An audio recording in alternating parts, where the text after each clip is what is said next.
못 대장님께서 찾아와 주셨습니다. 오늘은 청도 할머니 이야기는 아닐 수도 있어요. 하지만 어떤 이야기일지 한번 들어보도록 하겠습니다. 네, 여보세요? 존못 대장님 안녕하세요. 안녕하십니까. 저는 이제는 그냥 대장님이라고 부를게요.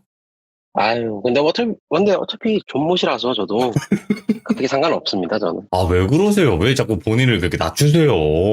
예, 다들 이제 존못이 아니라 존잘이라고 말씀을 하시는데, 네. 저희 집에 거울이 없습니다. 보면 거울이 화가 없어요? 나서. 솔직히 아침마다 내 얼굴 봤는데 너무 잘생겼어. 짜증나. 오늘도 나가면 또 번호 엄청 따일 거 아니야. 이 생각 때문에 짜증나시는구나. 그러니까요. 하루만 못생겼으면 좋겠어요. 맨날 하루만? 못생겼기 때문에. 솔직히 하루만 한번 뭐 그런 날이 있겠죠, 언젠가? 그렇죠. 매일같이 못생겼기 때문에 하루만 못생겼으면 좋겠네요, 약간. 아유, 감사합니다. 저번에 이제 청도 할매 이야기로 정말 또 많은 감동과 또 소름 끼치는 포인트들을 많이 전달을 해주셨는데, 오늘 이야기에도 네네. 청도 할매 님이 나오실까요?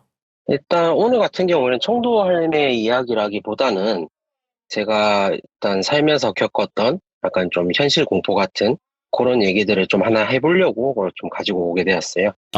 그러면 바로 어떤 현실 공포가 또 포함이 되어 있는지 들어보도록 하겠습니다. 렛츠가! 기르십니다. 기리시죠.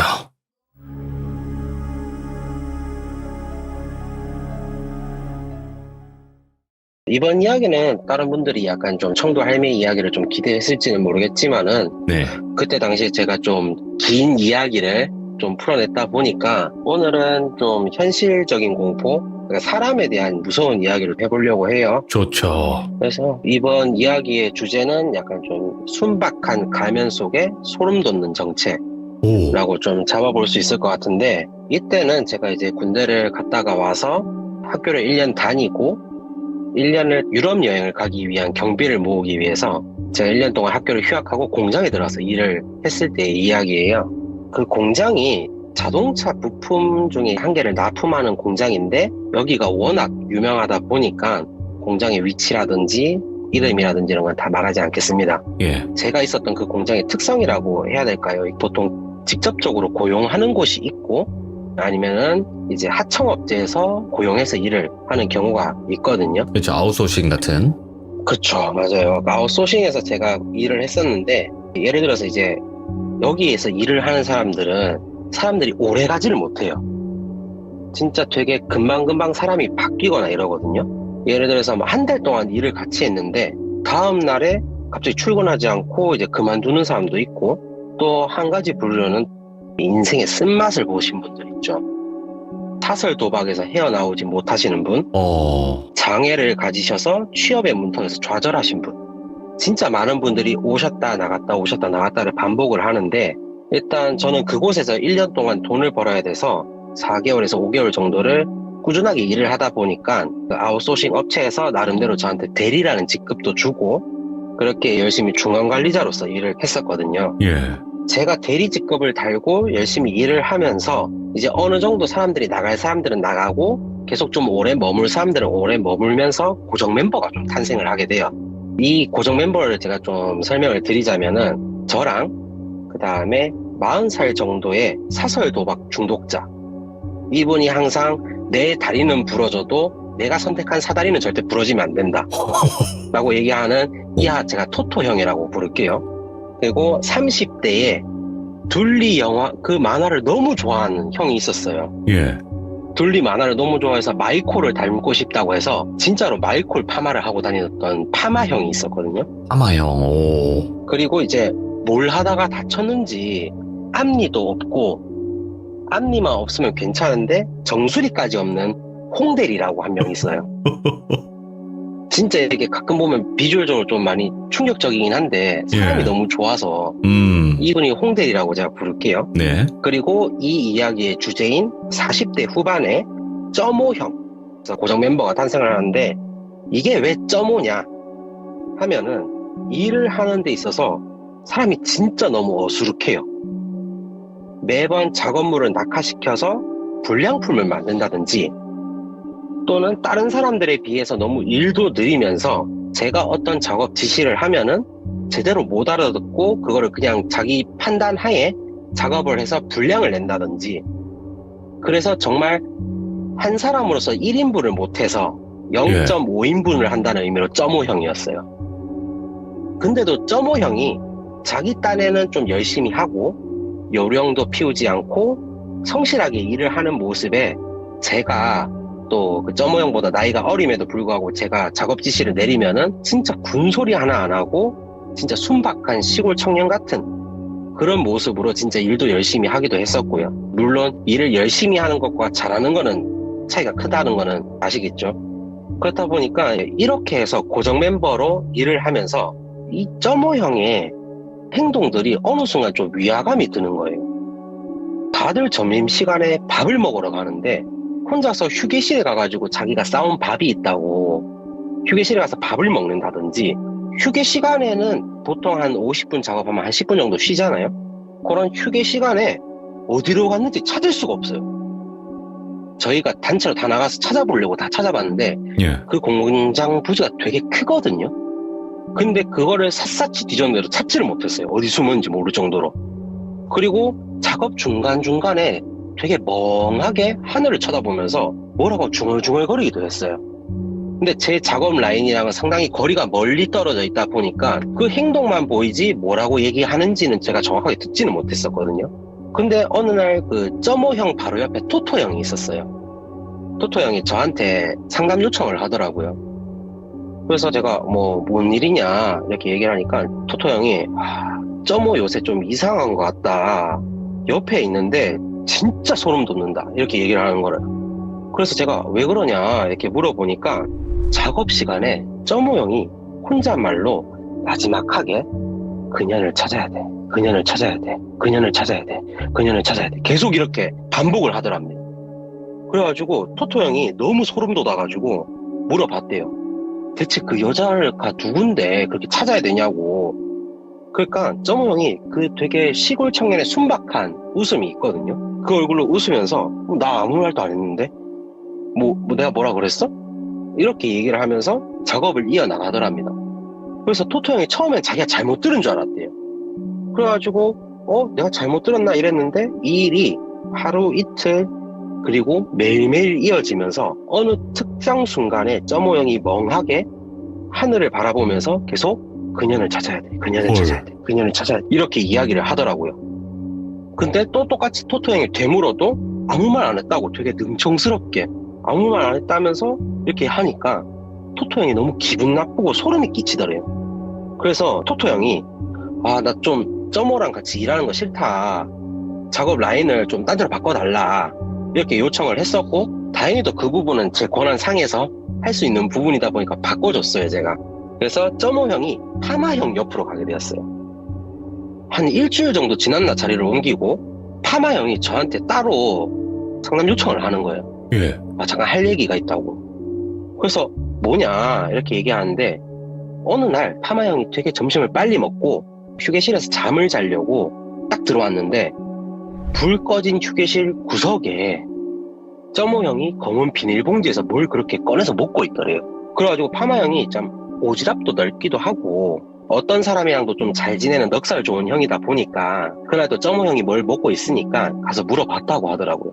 형 뭐 먹고 있어요? 이렇게 물어보니까 점오형이 갑자기 화들짝 놀라면서 비닐봉투를 자기 뒤로 휙 숨기더래요. 그러면서 말을 더듬더래요. 아무것도 아니다. 이렇게 얘기를 하면서 그러면서 자기 개인 캐비넷에 검은 비닐봉투를 넣어놓고 황급하게 나가더래요. 그래서 파마형은 별거 아닌갑다 이러고 누워서 자려고 하는데 뭔가 약간 좀 비릿하면서도 썩은 내가 나길래 파마형이 이거 좀 이상한데 싶어서 원래 그러면 안 되지만 몰래 점오형 캐비넷 문을 열었대요. 근데 그 캐비넷 안에 있던 거는 찢어진 스타킹이 있었고요. 그리고 담배꽁초가 있었고 그 다음에 립스틱이 묻은 휴지랑 그 다음에 그 이상한 냄새가 나는 검은색 비닐봉투가 있었대요. 파마형이 기분이 확 나빠져서 그대로 캐비넷 문을 닫으려고 했는데 닫으려다 약간 좀 꺼림칙한 기분이 들어서 그 냄새가 나는 비닐봉투를 열어봤다고 하더라고요. 근데 그 안에 있던 거는 정체를 알 수 없는 음식물 쓰레기였대요. 그냥 집에서 가져오는 음식이 아니라 그 짬통에 있던 쓰레기 있잖아요. 음식물 쓰레기. 그래서 파마 형이 너무 소름이 돋아가지고 그대로 넣어놓고 저한테 바로 와서 얘기를 한 거예요. 근데 저는 좀 다르게 생각했던 게 점호 형이 예를 들어서 경제적인 문제가 있어서 이 사람이 진짜 먹을 게 없다 보니까 음식물 쓰레기를 먹을 수도 있는 부분인 거잖아요. 그래서 제가 굳이 얘기는 안 했어요, 점호 형한테. 대신에 제가 점호 형을 좀 데리고 다니면서 군내 식당에 식권도 안 사 먹고 이러니까 제 돈으로 식권도 사서 점호 형한테 밥도 먹이고 그러면서 그렇게 지냈었거든요. 사실 진짜 돈이 없어서 음식물 쓰레기를 먹는 거라면은 진짜 얼마만큼 사람이 궁지에 몰렸나라는 생각도 들기도 하고 네. 그리고 진짜 마음이 좀 아프더라고요. 만약에 진짜 그랬다면은. 그래서 누가 시키지 않는데 제가 좀 그렇게 나서서 좀 그랬던 부분이 있어요. 그러면서 자연스럽게 점호 형이랑 저랑도 친해졌고 그러면서 자연스럽게 점호 형은 제 옆자리로 오게 됐어요. 제 옆에 있는 작업 라인으로. 그러면서 이제 제 옆에서는 토토 형이 말했던 중얼거림도 한 번도 없었고 그리고 밥을 같이 먹으려고 같이 데리고 가고 하니까 진짜 문제없는 점호 형인 거예요. 그냥 일은 당연히 못하지만 계속 사고는 치고 하지만은 별 문제 없이 작업을 계속 이어나갔던 그런 상황이었었거든요.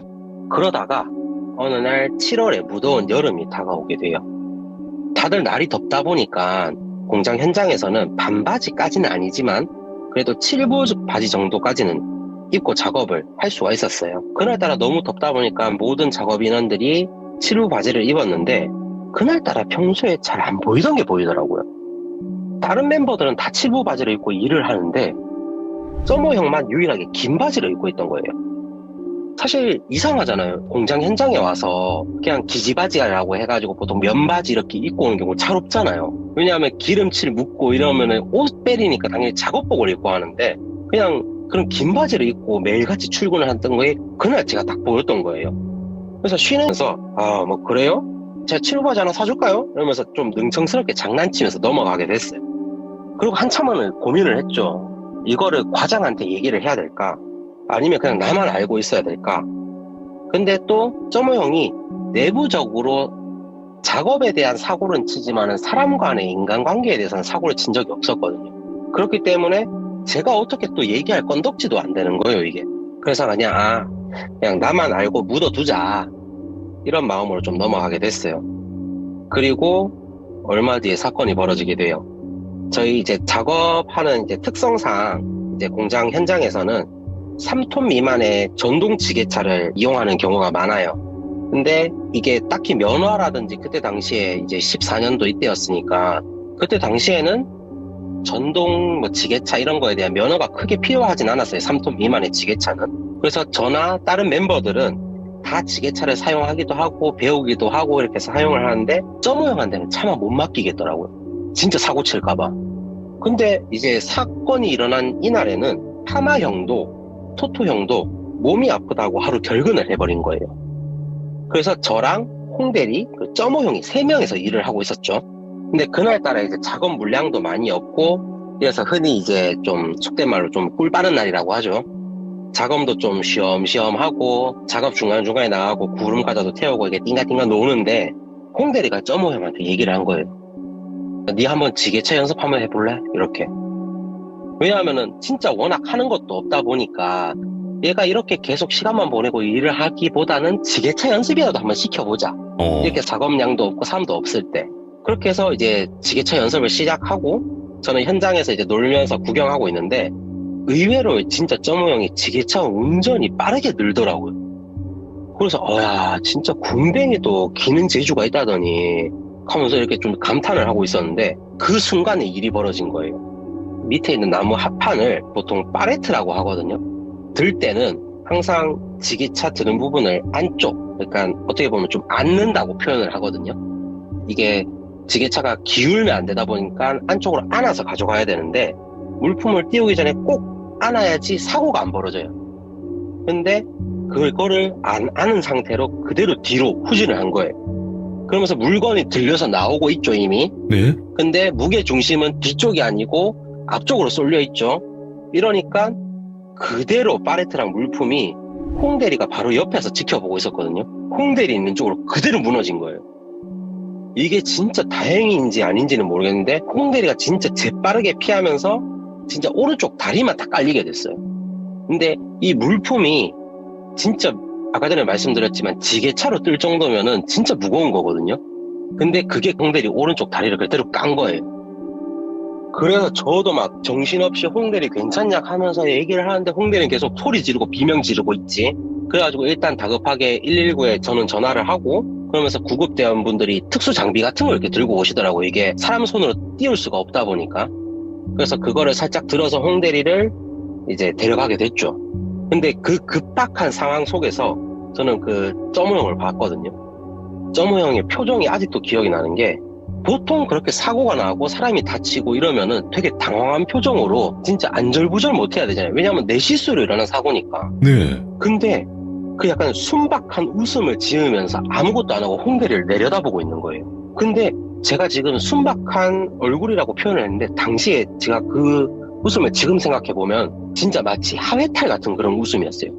눈꼬리가 되게 이렇게 기울어 있고 입은 진짜 한박 웃음을 짓고 있는 그런 약간 좀 기괴한 모습이었거든요. 당시에는 좀 급박한 순간이어서 좀 정신없이 지나갔는데, 그 점호형의 그 표정은 지금도 좀 소름이 돋아서 잊혀지질 않더라고요.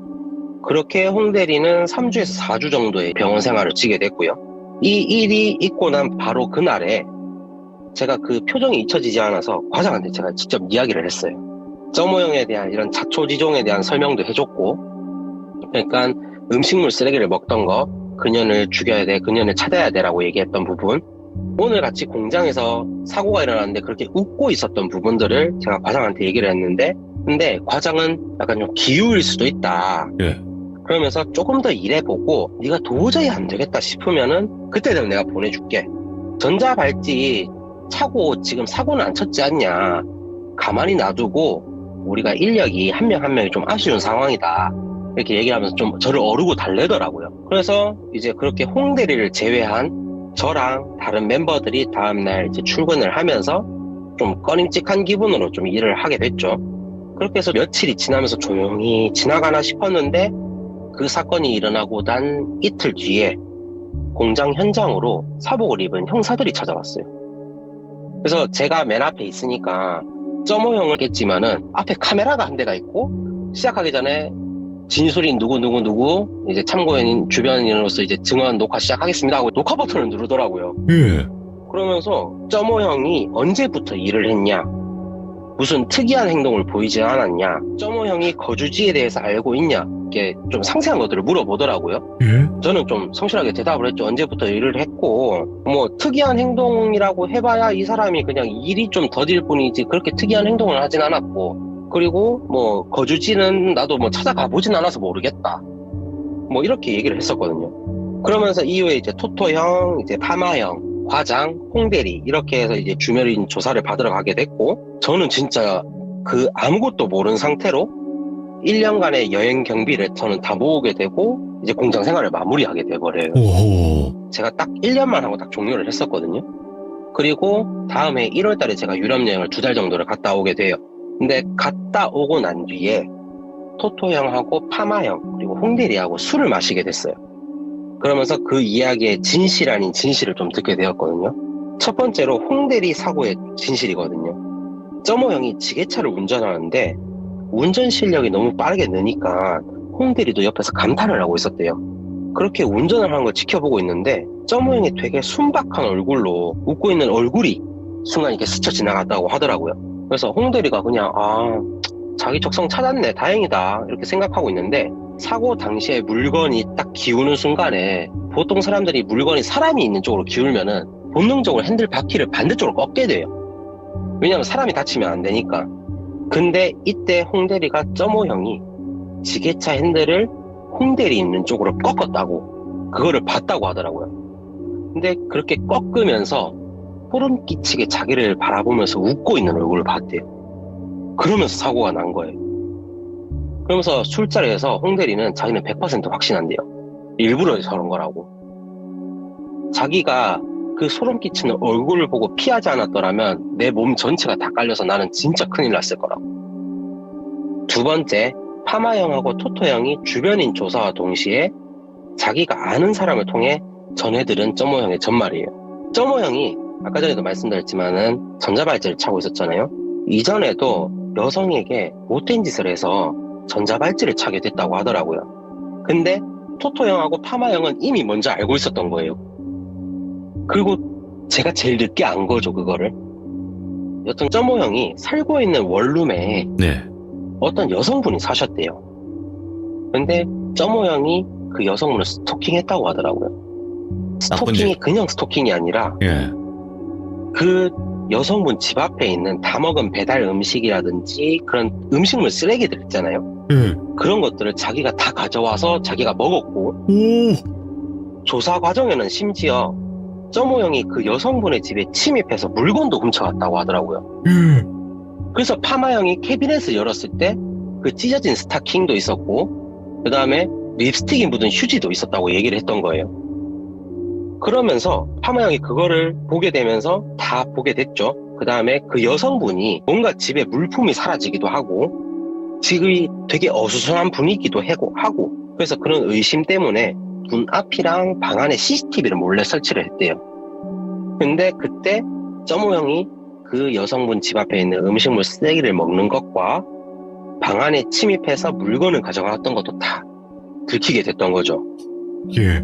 이후에 그 여성분이 경찰에 신고를 해서 점호 형이 체포되게 된 거예요. 구나. 그런 생각이 들더라고요. 와, 이런 일이 있었구나. 네. 근데 대장님께서 영적인 것만 겪으신 건 아닐 거 아니에요. 이런 일들도 있을 거고, 영적인 것도 있을 거고. 그렇죠. 저도 뭐 나름대로 이제 뭐 서른 이제 중후반을 넘으면서 예. 사회생활도 나름대로 해보기도 했고, 그리고 이제 뭐 사실상 알바라고 해야죠. 대학생 때는 이제 학비도 벌어야 되고 이러다 보니까 요식 업계를 좀 제패하기도 했었고, 치킨, 통닭, 뭐 쌀국수집, 진짜 뭐 고깃집부터 시작해갖고 안 해본 게 없을 정도로 예. 진짜 그러면서 겪은 일들도 되게 많았어요. 예를 들어서 고깃집에서 소주 마시라고 손님이 소주잔에 술을 따라서 줬는데 예. 이게 되게 이때고 마실 때 보면 느낌이 오잖아요. 소주잔 이가 빠졌다는 느낌이. 이 잔이 깨졌을 때. 네. 근데 그 소주잔 안에 그대로 유리 조각이 있는 상태에서 소주잔을 주면서 저한테 이거 마시면 니한테 팁 10,000원 줄게. 헐. 이러신 분들도 계셨어요. 야, 이건 좀 일부러 아픈 걸 보려고. 네, 일부러 그걸 먹고 네가 깽값 대신에 10,000원 받아가라 이런 식으로. 그런 분들도 많았고 실제로 뭐 진짜 다양하게 보긴 봤죠. 근데 그건 있어요. 여러분들도 아시겠지만 내가 하는 일이 그냥 사람 만나고 이런 사람 관계된 일이 아니면 사람이 뭐 그렇게 무섭나 이런 생각을 가질 수도 있어요. 근데 많은 사람들을 만나는 직업이면 이런 일들은 비일비재할 수도 있어요. 제가 지금 이 직종에 거의 한 13년, 14년 이렇게 일을 하는데 그러면서 중간중간에 그런 일들도 많았어요. 예를 들어서 뭐 상담을 하려고 예. 이제 가정 방문을 하게 됐는데 그분이 뭔가 좀 제가 이야기를 하는 것들이나 이런 것들에 대해서 핀트가 좀 안 맞았는지 두 번째 방문을 했을 때는 약간 오봉이라고 하죠. 이게 사투리로 오봉이라고 하는데 쟁반에 네. 이제 큰 흉기를 올려두고 딱 내려놓으면서 저한테 얘기를 한 거예요. 얘기해보라고. 그냥 진짜 커다란 식칼을 딱 앞에다 두고 네. 얘기해보라고. 오늘 그렇게 얘기를 하면서 느낀 게 뭐였냐면 오늘 네 수 틀리면 진짜 오늘 보낸다고. 헐. 그런 경험도 해봤어요. 그러니까 에이 그게 뭐 그런 사람이 어디 있어 이러는데 저희 시대를 듣다 보면요 충분히 있을 수 있어 이렇게 생각이 들 수밖에 없어요. 왜냐면 너무 그 상상 이상의 사연들이 많이 나왔기 때문에 저 같은 경우는 약간 좀 이제 어느 정도 직업을 오픈하자면 사회복지사다 보니까 아하. 저는 진짜 어려우신 분들 힘들어하시는 분들 가정 방문도 하기도 하고 그런 분들에 대해서 이야기도 하기도 하고 그렇게 하는데 가정 방문을 했을 때 그런 경우가 비일비재해요. 예를 들어서 집을 찾아갔는데 가명이 다영이래요. 우리 딸 네. 다영이가 너무 아파요. 우리 딸 다영이가 너무 아픈데 어떻게 해야 될까요? 이렇게 해서 그 집을 방문을 했어요. 그분이 따님일 수도 있고 자녀분일 수도 있는 거잖아요. 그렇게 되면 진짜 문제가 큰 거니까 갔는데 어머님분이 거실에 딱 앉아가지고 어서 오세요 이렇게 얘기를 하는 거예요. 그래서 뭐지 이렇게 딱 들어왔는데 혹시 그 다영이란 자녀분은 혹시 많이 아픈가요? 그러니까 요새 다영이가 너무 음식도 안 먹고 밥도 안 먹고 아무것도 안 하고 가만히 누워만 있다고. 그래서 혹시 그 자녀분 좀 봐도 될까요? 그래서 문을 딱 열어서 봤는데 뭐가 있는 줄 알아요? 거기 뭐야? 코모도 도마뱀이 있었어요. 잠깐만. 코모도 도마뱀? 잠깐만, 우리나라에 없는. 2.5m 정도 되는 진짜 엄청 큰 코모도 도마뱀이 그 방 하나를 그냥 다 차지하고 있더라고요. 아니, 그 우리나라에서 키울 수가 있나? 있나? 그게? 진짜 깜짝 놀라가지고 얘가 다영이에요 이러니까 어머님이 우리 다영이 진짜 너무 아파가지고 지금 움직이지도 못한다고. 나중에서 한 건데 도마뱀은 냉혈 동물이라 가지고 그치. 좀 따뜻하게 안 하면은 이게 동면처럼 가만히 있는다고 하더라고요. 하필 제가 갔을 때가 겨울 때였어요 그때가.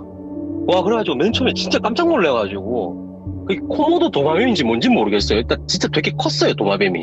그 큰 도마뱀이 있어요. 코모도는 아닐 거예요. 왜냐면 그거는. 진짜 되게 컸어요. 예. 그때 한번 깜짝 놀랐었던 것도 있었고 진짜 별의별 일들이 많았어요 저는 살면서.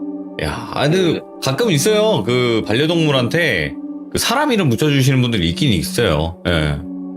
근데 사람 이름을 붙여줘도 약간 좀 그런 걸로 붙이잖아요. 철수, 영희 뭐 이렇게 부르니까 대충 그 느낌은 오거든요. 이거를 뭐 반려동물 보고 부르는 거다 이게 느낌이 있는데 다영이라 그러니까 따님인가 진짜 했겠네. 자녀분인가? 네.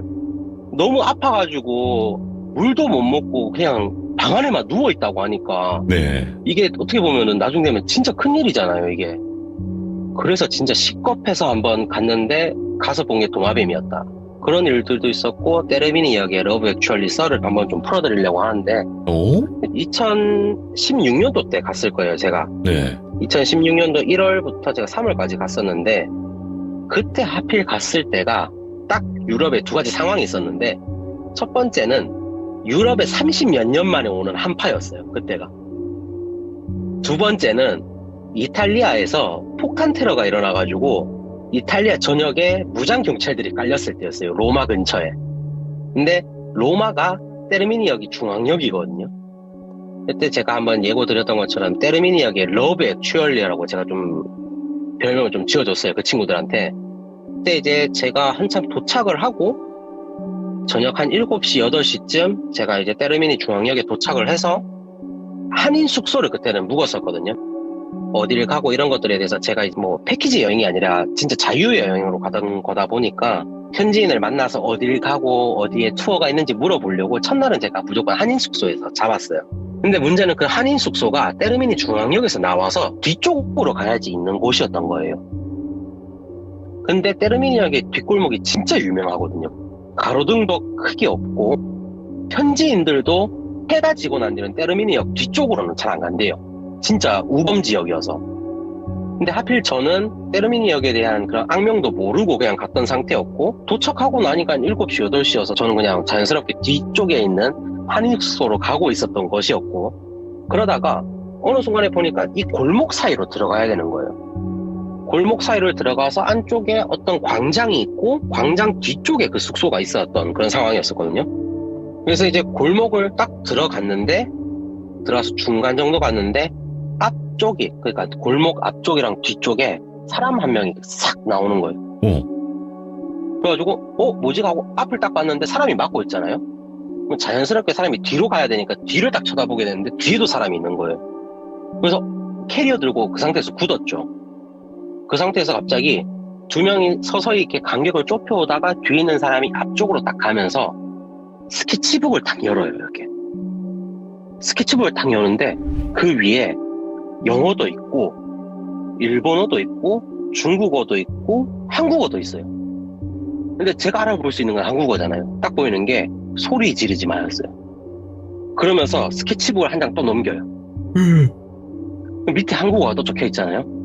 그 자리에 엎드려 이렇게 있는 거예요. 근데 그 얘기를 하면서 스케치북 넘기는 사람 옆자리에 있는 사람이 이렇게 칼을 꺼내 드는 거예요.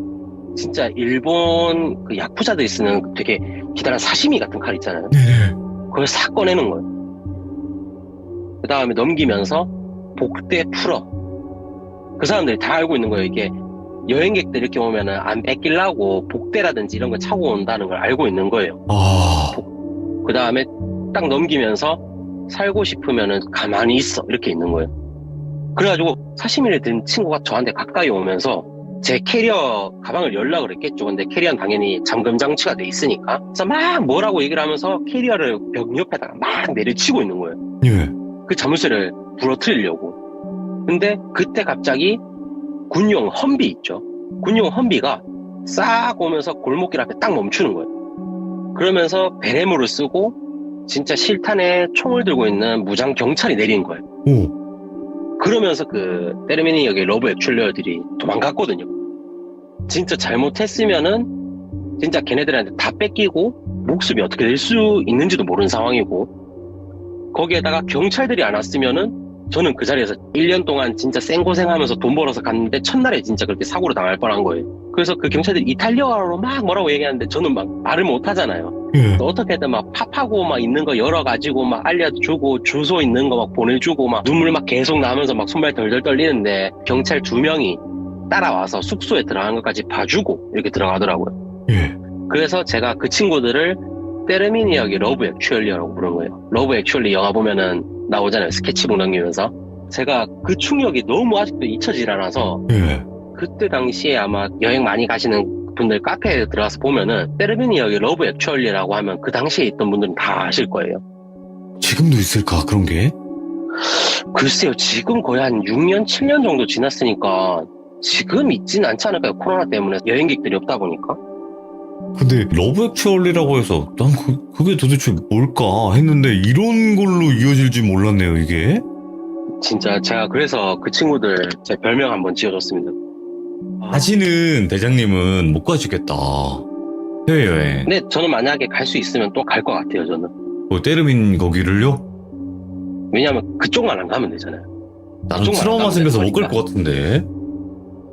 근데 지금은 뭐 돈도 뭐 다 있지만은 시간이 안 나서 못 가는 거죠, 결국엔. 오늘 대장님께서 진짜 사람이 이렇게 무서울 수 있구나.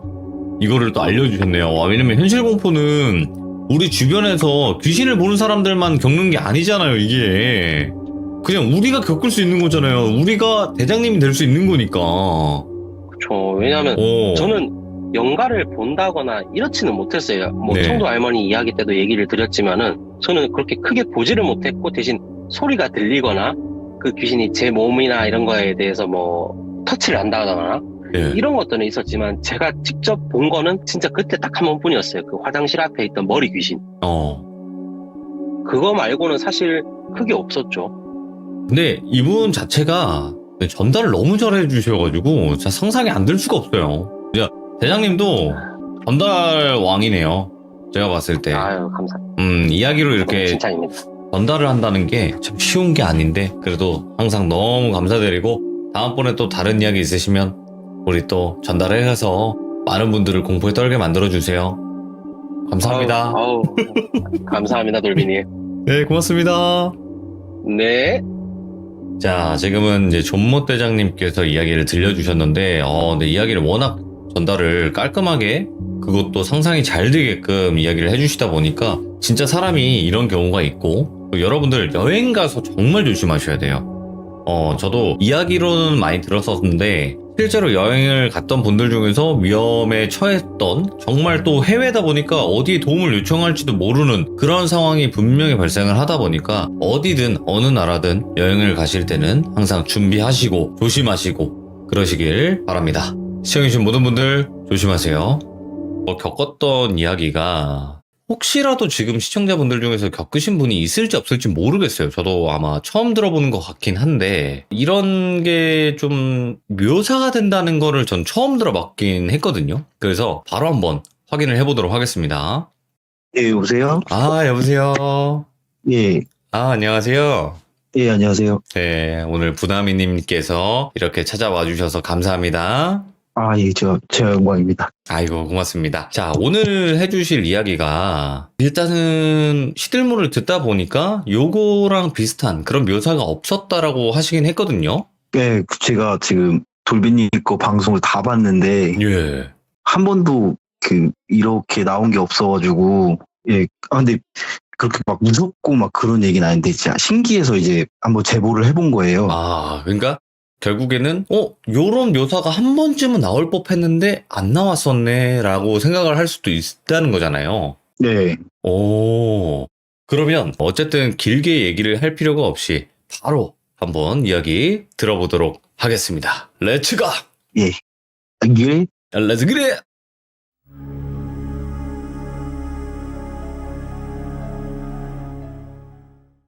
이야기는 지금부터 한 3년 전 이맘때쯤이었어요. 딱 이맘때쯤에 이제 저녁 10시에 아내는 아기를 재우러 가고 저는 소파에 누워서 TV를 보려고 준비를 했어요. 근데 제가 원래 집에서는 팬티 바람으로 있어요. 그래서 소파에 딱 누우면은 이제 뭔가 닿잖아요. 먼지 같은 것도 있고 모래 같은 것도 있는데 그날따라 뭐 등에 갑자기 막 찌르는 느낌이 딱 드는 거예요. 그래가지고 아 이거 뭐야 이거 하고 딱 봤는데 이상한 발톱이 하나가 있어요. 근데 이 발톱이 그 내성 발톱처럼 돼 있는데 굉장히 커요. 이게 굉장히 크고 누렇고 되게 딱 봐도 아 이거 되게 오래돼 보이는데 이런 발톱이 있어요. 저는 원래 발톱 잘 안 깎고 네. 또 아내 거라 하기엔 또 너무 커가지고 야 이거 뭐냐 이랬더니 뭔데 하고 나와서 딱 봤는데 약간 쎄한 거예요. 그리고 제가 원래 좀 무서운 것도 좋아하고 촉이 좀 좋았어요. 그래가지고 아 이거 사람 거 아닌 것 같아. 제가 딱 말을 하는 순간 서로 난리가 난 거예요. 이제 그때부터 난리가 나가지고 또 어디서 본 건 있어가지고 그 캔 뚜껑 따가지고 거기다 넣어서 굵은 소금 넣고 기름 둘러가지고 불 태운 다음에 바로 밖에다 버렸어요. 밖에다 버리고 아 이거는 좀 큰일 난 것 같은데 아 어쩌지 이러고 하루가 지나고 바로 저희 어머니께 먼저 전화를 드렸어요. 어머니께 전화를 드려서 엄마 집에서 기분 나쁜 이상한 발톱이 나왔어. 근데 이거 뭔지 알아 엄마는? 이랬더니 엄마는 나도 처음 들어보는데 무당집 한번 가보자 해가지고 이제 바로 갔어요. 예. 바로 갔더니 그 무속인 분이 제 딸 얼굴 쓱 보더니 야, 나 원래 꿈 잘 안 꾸는데 꿈속에서 웬 애기가 막 도망다니는 꿈을 꿨는데 야 그게 너였네 이러는 거예요. 예? 아무 얘기도 없이 그냥 얼굴 보자마자 그러는 거예요. 그래서 와 이거 나 큰돈 깨지겠다 큰일 났다 이러고 갔는데 그때는 발톱을 버린 상태여서 제가 사진을 찍어놨어요. 예. 여러 각도에서 많이 찍어서 보여줬는데 야 이거 저승사자 발톱이야. 야 그 가끔 그 저승사자가 미리 그 집에 경고하는 의미에서 갖다 놓는 거야. 이러는 거예요. 예. 그래서 와 나 이거는 저승사자 발톱은 생각도 못했는데 뭐지 이러는데 그 저승사자가 진짜 잘 보이는 자리에다가 놓는데요. 왜냐면 이걸 봐야 되니까. 예. 그 장소가 이제 저희는 쇼파였던 거예요. 아니, 저승사자 발톱이라는 거는 지금 공포 방송을 진행하면서 처음 들어보거든요? 저도 처음 들어봤어요. 근데 그 저승사자가 제가 좀 이따 말씀드릴 건데 기억이 좀 많이 없어요. 네. 이거를 제가 아내하고 엄마하고 막 다 물어봐서 얘기를 한 건데 그게 명부를 잃어버리고 생일을 비슷한 사람을 데려간대요. 오. 저희 쪽에 그걸 놓은 거는 생일이 비슷해서 얘라도 데려가야 되겠다 라는 뜻인 거래요. 그리고 꿈에 나왔던 게 제 딸인 거예요. 그래가지고 이제 막 구태야 된다. 예. 너는 이거는 안 하면은 나는 모르겠다. 이거를 해야 될지 안 해야 될지도 모르겠는데 해야긴 하는 상황이다. 그래가지고 알겠다. 그러면은 좀 부탁드려요 하고 예약을 했어요. 네. 그래서 3주 후에 하자. 아니 지금 바로 해야 되는 거 아니냐고. 아니 이거는 지금 표식을 남겨놨다는 거는 그렇게 급하게 데려갈 사람도 없고 내가 지금 잃어버린 거니까 그냥 아무나 데려갈 거니까 내킬 때 올 거야 이거래요. 예. 근데 일단은 자기 꿈에 나왔고 아기가 잘 도망가고 했으니까 좀 기다려도 상관없다. 그래가지고 알겠어요 하고 3주 뒤에 이제 법당 말고 굿당에 가서 이제 굿을 거의 한나절을 했어요. 오래 했구나. 네, 중간에 밥도 먹고 또 다시 시작하고 북치고 막 하고 이제 끝났대요. 네. 이제는 괜찮을 거다. 너희는 피해 갔어. 근데 그 사람이 누굴 데려갈지 모르겠어 라고 얘기를 하더라고요. 네. 근데 솔직히 좀 찜찜했어요. 그걸 하면서 그렇지. 예. 돈도 좀 많이 주고 그래가지고 얼마 정도가 들었나요? 그때 700인가 예. 좀 많이 줬어요. 예. 오. 근데 그때 굿이 저승사자 굿뿐만이 아니라 다른 굿도 같이 했어요. 겸사겸사. 제가 좀 그런 게 있어가지고 네네. 제가 신을 받아야 되는 몸인 거예요. 근데 그게 예. 어디를 가나 다 똑같은 말을 했었어요. 그래서 제가 기억이 안 나는 거예요. 그걸 네네. 받은 이후로부터 기억이 거의 없어요. 근데 그거 해서 몸이 많이 좋아지긴 했거든요. 네. 그러고 나서 이제 좀 시간이 흘렀어요. 6개월 정도 지났나? 아내랑 장을 보고 올라오는 길이었는데 한 8시쯤 경비 아저씨가 저희한테 이제 얘기를 하는 거예요. 지난밤에 옆집 아저씨가 크레인에서 낙사해서 급사를 했다. 갑자기 그 얘기를 딱 하는 거예요. 아씨, 이거 설마 그건가? 저승사자 그건가? 이렇게 막 생각이 났고 그러고 올라갔어요. 네. 집으로 올라가서 복도식이에요 저희가. 그래서 그 옆집을 무조건 지나가야 되는데 옆집에 무슨 이상한 까만 그림자가 서 있는 거예요. 예. 그래서 뭐지? 뭐야 이거? 뭐야? 이러고 집 앞에 딱 서가지고 다시 봤는데 또 있는 거예요. 예. 그래가지고 빨리 야 너네 어깨 다 털고 지금 바닥에 뱉고 들어가자 이러고 들어갔죠. 그러고 다시 또 또 있는 거예요. 그래서 뭐야 우리 집 오지 마 제발 거기만 있어요. 그러면 이러고 그때는 아무 생각이 없고 막 그랬는데 그러고 이제 또 시간이 지나고 이제 옆집 애랑 좀 많이 친해졌어요. 옆집에 고딩이 있었는데 걔랑 이제 담배 필 때마다 마주쳐가지고 이제 얘기를 했어요 가끔. 그러다가 친해져서 야 너네 집에 그림자가 있더라 너 좀 조심해야 되겠다 그런 얘기를 했더니 저희 아버지 49제도 하고 그때인가 봐요 얘기를 하더라고요. 예. 근데 그 형체가 이제 창문 앞에만 있었거든요. 근데 그 창문이 그 애가 항상 컴퓨터 하는 자리예요. 문 항상 열어놓고 해가지고 거기서 아마 보고 있던 것 같다라는 생각이 들더라고요. 그러니까 이게 부나미님 가족분들 때문에 그 저승사자가 온 건지 아니면 그 옆집 때문에 온 건지 그게 정확하진 않네요. 뭔가. 네, 정확하진 않은데 그쵸? 그러니까 그게 원래대로 간 건지 아니면은 엄한 사람 잡아온 건지 그건 좀 찜찜하긴 해요. 근데 아까 결국에는 저승사자 발톱이 발견이 되고 이런 얘기를 들은 거잖아요. 네. 그 발톱은 그냥 생김새나 좀 자세하게 네. 묘사를 하신다면 그냥 사람 발톱이랑 똑같이 생겼나요? 일단은 사람 발톱처럼 생겼는데 예. 이게 발이 한 300 이상 되는 것 같아요. 우와. 엄청 컸어요. 엄청 크고 엄청 노래가지고 왜 굉장히 오래된 발톱 있잖아요. 예. 그런 느낌이었어요. 오랗고 진짜 발이 한 300 이상 되는 사람의 발톱 같은 느낌으로 컸다. 왜냐면은 이게 휘었는데 그 휜 거 자체로 이걸 다 피면은 이거는 사람이 아니에요. 절대로.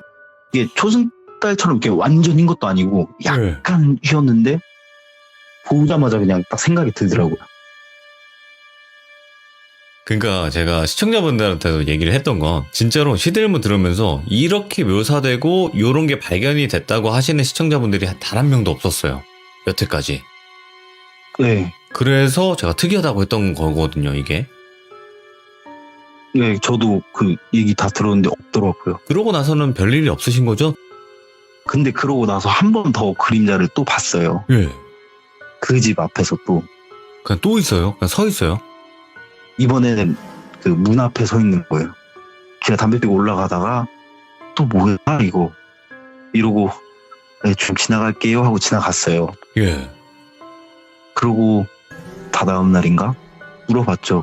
야 너네 집에 또 있는데 뭐냐 이랬더니 형님 저희 할아버지가 가셨어요 라고 하더라고요. 예. 그런 일이 있었죠. 이제. 이야. 제가 본 때에는 항상 그게 또 그렇게 되더라고. 그러면 지금 이 정도 얘기를 들었을 때는 문화미님께서는 어떤 존재를 느낀다거나 뭐 힐끔힐끔 본다거나 좀 이런 느낌이 있네요. 지금 들어보니까. 그러니까 저는 기억이 1도 안 나는데 예. 저희 아내랑 저희 어머니께서는 제가 진짜 많이 봤대요. 오? 기억이 안 나는데? 예, 그러니까 제가 굿했다고 했잖아요. 예.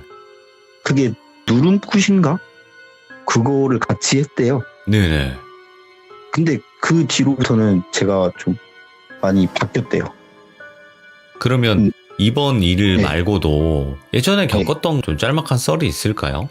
근데 진짜 너무 짧은데 군대에서랑 여행 가서 한번 오, 있었어요. 어떤 거였어요? 하나는 일단은 군대에서 제가 불침번 설 때인데 네네. 이거는 제가 너무 놀래가지고 기억이 나는데 이제 불침번 때 최전방이라 침대에서 자요. 네. 그래서 제 근무 차례에서 군대원들 잘 자나 봐야 되잖아요. 그래서 네, 물을 붓고 이제 한 바퀴 쓱 둘러보는데 분대장 침대에 누가 이렇게 서서 보고 있어요. 계속 서서요? 침대에 누워 있으면은 바로 옆자리에서 직각으로 숙여가지고 누가 보고 있는 거예요. 네. 그래서 저건 또 뭘까? 야, 군대 오면 귀신 본다더니 이렇게도 나오네? 저거 분명 가이겠다. 근데 또 제가 분대장 별로 안 좋아해가지고 에이, 너 가이나 눌려라 이거 그냥 갔어요. 그래가지고 이제 저기 분대장님 혹시 어제 잘 주무셨습니까? 이랬더니 야, 나 죽겠어. 나 어제 가위 눌려가지고 죽는 줄 알았다. 나 이러는 거예요. 아, 그래서 속으로 나이스 이랬죠. 사람이 제일 무서워요. 그죠? 네, 그렇죠. 귀신이 뭐가 무섭습니까? 사람이 가장 무서운 거예요. 근데 짧게 하나 더 있긴 해요. 이제 위병소에서 근무하고 있을 때였어요. 아, 군대 썰. 위병소에서 네, 근무하고 있는데 네, 위병소에 3명이서 근무하는데 예. 솔직히 제가 막내라서 거의 혼자 섰단 말이에요. 원래는 그 문 앞을 봐야 되는데 간부 온다고 뒤를 보고 있으래요. 그래서 뒤를 보고 있었는데 그 돌비병님 저기 뭐 내려옵니다. 이러니까 자면서 뭐가 내려와 안 내려와 이러는 거예요. 그래서 제가 아닙니다. 저기 내려오고 싶습니다. 이러니까 완전 풀분장하고 내려오고 싶습니다. 이러니까 야, 뭔 소리야? 간부가 내려와도 둘이 내려오고 혼자 내려올 리가 없잖아. 이러는 거예요. 예. 근데 계속 내려와, 계속 진짜. 오. 제가 위병소 그 안에 있으면은 정확히 가로등 밑에까지 딱 오다가 쓱 살짝 보이더니 갑자기 사라졌어요. 와. 이런 경우 있다고 하더라고요. 네. 아니면 내려는 오는데 가까워지지가 않는 거야. 이런 경우도 있대요. 얼추 비슷한 경우는 있었어요. 오, 그래요? 그거는 이제 탄약고에서 거기는 좀 산이어서 산으로 올라가야 되는데 예. 뭐 그때도 역시나 저 혼자 이제 보고 있었죠. 그 옆에 자고 있고. 근데 고라니 소리가 막 들리더니 갑자기 뭐 부시럭부시럭 거리는 거래요. 예. 그래서 제가 야, 이거는 또 고라니 나왔나 보다 이러고 돌이나 한번 쓱 던졌는데 그 뒤쪽에서 이번에는 까만색도 아니에요. 하얀색이 예. 계속 멀어지는 느낌으로 보이는 거예요. 이 가까워지는 것도 아니고 멀어지는 예. 느낌으로 계속 보여가지고 그때 위병소 보고 난 이후였어요. 그래서 이제 또 처녀야? 야, 왔으면 일로 와. 가지 마. 제가 이랬는데 제 말소리 듣으니까 가라고요. 그래도 그 처녀 귀신이라고 여자라고 보고 예. 싶다고 오라고 했거든요. 네네. 그냥 가더라고요. 눈치챈 거지. 귀신조차도 부나미님의 그 흑심을 눈치를 챈 거예요. 다시 한번 사람이 네. 무섭네요. 예. 군대에서는 진짜 많이 봤어요. 오, 군대 그 산 쪽이니까 아무래도. 네. 그러면 여행 가서 겪었던 걸로 이제 마지막을 장식을 한번 해볼 텐데 어떤 걸까요? 네. 여행 가서는 이거는 제 아내가 저한테 얘기해 줬는데 예. 이제 태안을 놀러 갔어요. 태안을 놀러 가서 그 밤에 뭐 하는 뭐 이쁜 게 있어서 그거를 다 보고 이제 이제 이렇게 가서 자자 이러고 운전을 하는데 제가 운전하다가 갑자기 끼고 멈췄대요. 그래서 야 저기 할아버지 지나가 이랬는데 아무도 없대요. 할아버지 칠 뻔했어 라고 말을 했대요. 근데 아무도 없었고.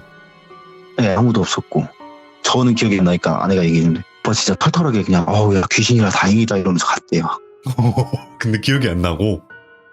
네, 저는 기억이 진짜 안 나요. 그건 뭘까요? 왜 기억이 안 나는데 그런 말을 했을까? 이거 이상하다. 저희 어머니한테도 제사하는데 엄마 저기 할아버지 있어 이렇게 얘기를 했대요. 예. 저는 그게 기억이 1도 안 나요. 아, 귀신을 본 거를 얘기했을 때는 본인은 기억이 안 나는구나, 그게. 그런 거일 수도 있는데 공통적으로 얘기하는 게 제가 그거 한 이후로 완전히 사람이 180도 바뀌었다고 하더라고요. 원래 제가 좀 죽을 뻔한 위기가 좀 많았고 네. 그리고 정신적으로 많이 힘들어가지고 안 좋은 그런 것도 막 시도하고 그랬는데 네. 그 이후에는 완전히 이제 밝게 변했다고 하더라고요. 근데 그게 있어요. 그러니까 대부분 이게 정확하거나 어떤 정답까지는 아니겠지만 그래도 많이 알려진 게 뭐냐면 일단 극단적인 선택이나 아니면 외로우거나 좀 그런 걸 많이 느끼셨던 분들이 그런 쪽에 영향을 많이 받을 수도 있다라는 얘기가 있거든요. 죽다 살아나거나 그랬을 때 영혼이 잠깐 트인다거나 그런 경우가 있다고 해요. 저는 근데 4살인가 5살 때 사망 판정 받았다 살아나가지고 아, 그러면 그거네. 그 이후로도 계속 뇌출혈 터지고 예. 정신 나가서 막 그렇게 하고. 근데 네. 아직까지도 사실 지금 이제 부나미님께서 말씀하신 것처럼 그렇게 죽다 살아나신 분들이 왜 가끔씩 영안을 뜨시는 분들이 있을까? 난 그게 아직도 뭔가 해결이 안 되고 미스테리로 남고 있다는 게 도대체 왜일까? 저도 예. 이유가 궁금하긴 합니다. 그래서 저는 그거를 또 물어봤죠 이제 그 무당분께 나는 예. 왜 이런가 이랬더니 예. 네 옆에 신은 널 죽게 하진 않아. 대신 괴롭게만 할 거야 라고 하더라고요. 근데 제가 한 10명 한 20명 정도 찾았는데 다 똑같이 얘기하더라고요. 그게 좀 괴롭히는 거다. 뭔가 신병 이런 느낌으로. 일단은 부나미님께서 오늘 이렇게 이야기를 몇 가지를 들려주셨는데 일단 저승사자 발톱이라는 거를 처음 들었어요. 우리 지금 웬만한 공포 매니아 분들 다 들어와 계신 건데 공포 매니아 분들도 아마 처음 들어봤던 발톱일 거예요, 이거. 예. 오, 진짜로. 처음 들어보는 발톱이고 그 발톱이 왜 거기 있었는지의 이유도 좀 소름이 끼치긴 하네요. 잘 보이는 자리에 놔둬야 그렇게 보이니까 라고 얘기하는 것조차도 무섭네요. 저도 진짜 그 이유를 너무 소름 끼쳤어요. 제가 딱 말씀드렸죠. 분명히 이거 쉬운 거 아니다. 이거 얘기 들어본 적이 없다라고 했는데 역시나 그런 이야기였고 오늘 무나미님께서 겪었던 미스테리하면서 소름 끼쳤던 그런 경험담들을 편하게 또 이렇게 잘 이야기를 해주셔서 정말 정말 감사드립니다. 고맙습니다. 네, 감사합니다. 감사합니다. 이야, 저승사자의 발톱. 그리고 발톱 사이즈가 엄청나게 크다고 합니다. 대략 한 요 정도 된다는 건가? 대략 한 요 정도? 요 정도에서 이제 발톱이 좀 꺾여 있다고 했거든요. 뭔가 독수리 발톱처럼 이렇게 완벽히 꺾여 있는 건 아니겠지만 그래도 꺾여 있었고 엄청 오래된 발톱 마냥 엄청 누랬다 라고 얘기를 해주셨는데 그게 저승사자의 과연 발톱이었을지 뭐였을진 정확한 건 모르겠지만 그래도 저승사자의 발톱도 있다는 거 여러분들 알고 계시면 될 것 같습니다. 시청해주신 모든 분들 감사드립니다. 고맙습니다.